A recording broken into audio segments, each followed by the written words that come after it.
think that's right.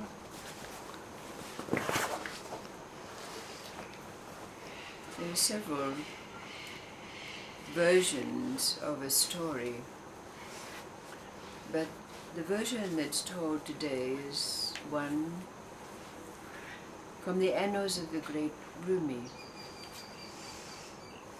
and it allows a question to be asked, a question that we're no doubt all asking ourselves. It's the story of the great prophet Mohammed, and he was sitting in an oasis on a certain occasion with a number of his followers and a few nomads who had gathered in that green and lush place, and they'd just had a meal of the fresh dates of the season and drunk warm goat's milk, so they were all very content, sitting, smoking, some smoking their hubble-bubble pipes and some just smoking. There was an air of quiet in the whole area.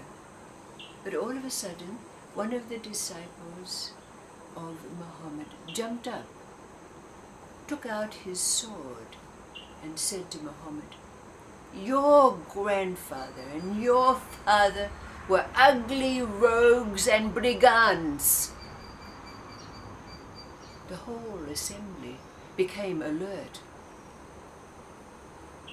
and a certain one of the other followers reacted. He jumped up, his name was Haidar, and he was one of the most ardent of Muhammad's followers. And he took out his sword, he was ready to run Al-Hamza through. This fellow, who he'd noticed had been increasingly belligerent over the last days and critical of Muhammad. But Muhammad raised his hand to quiet Haidar, and he turned to Al-Hamza and he said, "You're quite right.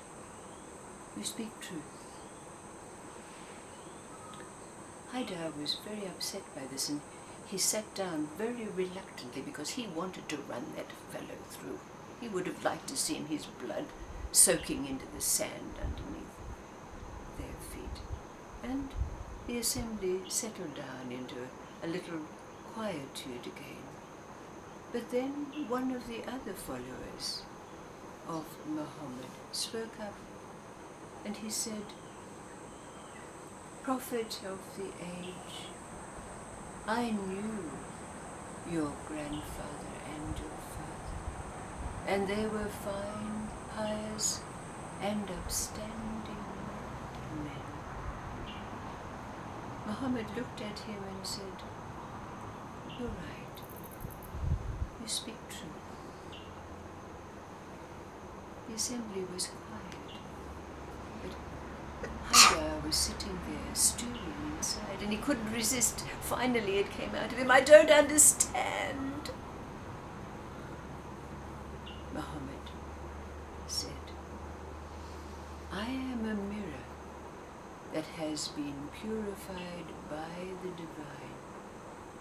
All men who look into that mirror see a reflection of themselves. If they look through blue eyes, they see blue.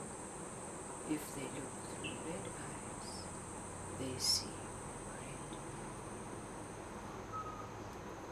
Haidar began to weep, the tears running down his face, and he knelt at the feet of Muhammad and he said, "Does that mean that there is no such thing as truth? What then?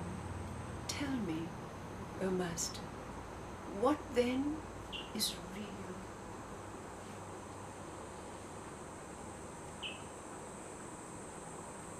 This little story is left unfinished.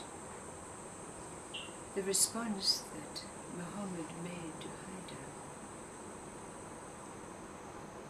because it has to be answered by ourselves. How would you respond to Haidar?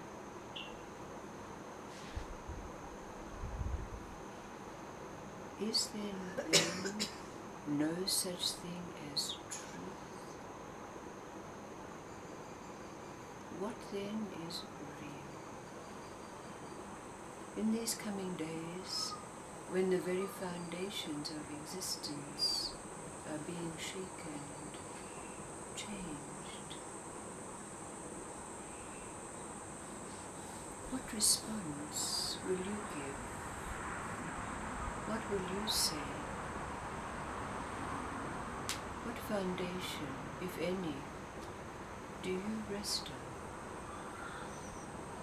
How would you respond to Haidar's plea? Is there then no such thing as truth? What then is real?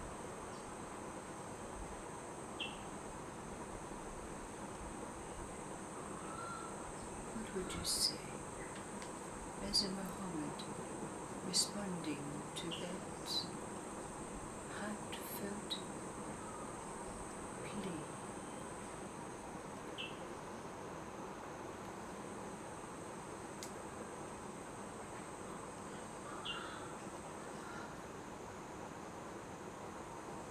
Well, it's a mirror that is real and a reflection is what. Yes.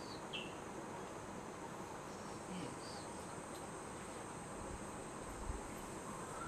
If Mohammed can say, I am a mirror that has been purified by the divine, what is he saying to all men?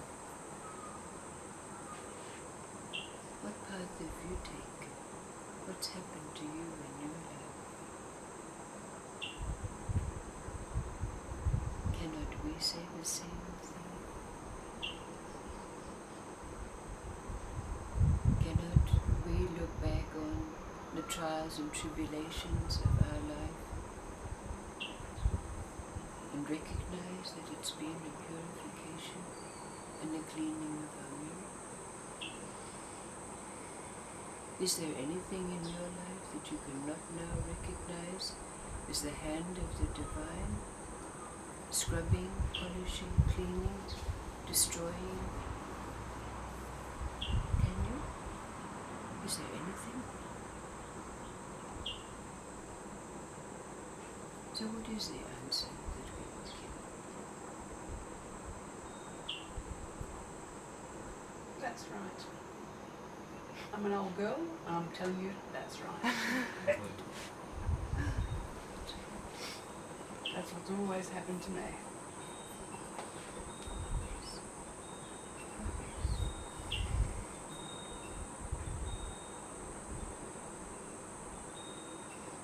We need no foundation. We need no truth on which to rest. It's enough in itself, isn't it? Isn't that our answer?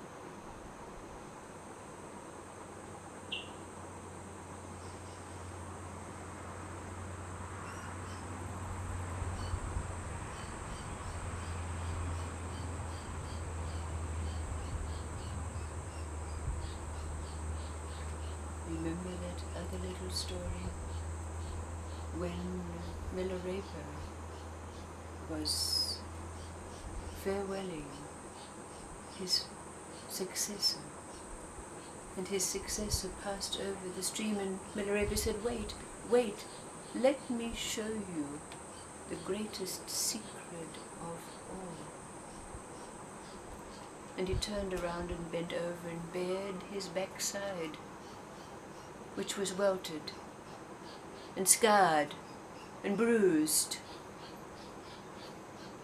by his years of suffering. The greatest secret of all. We have it. We have it. So when someone asks us that question, don't we, figuratively speaking, turn around, lift up our shift and bare our backsides that have walked that walk, undergone the purification Isn't that the answer? You bet. Billy Connolly last night was doing it. Was I he? went to see him for 2.5 hours. He's bearing it all, and it was just, you know, I was thinking, imagine 2,000 of us all behaving like him. He was a fucking swearing his head off, and it's beautiful. Amazing.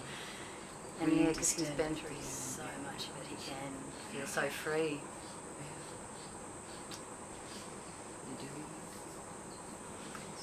And he did say no one can identify a Billy Connolly fan. It's like sometimes we walk down the street, you don't know where we're from or what church or religion. He said he says there is no one coming dressed as a rock star or anything. They're just people coming to him, and we look like a bunch of just ordinary people. You wouldn't know that they would have gone to see this swearing, blasphemous, Yes. amazing man. Amazing man.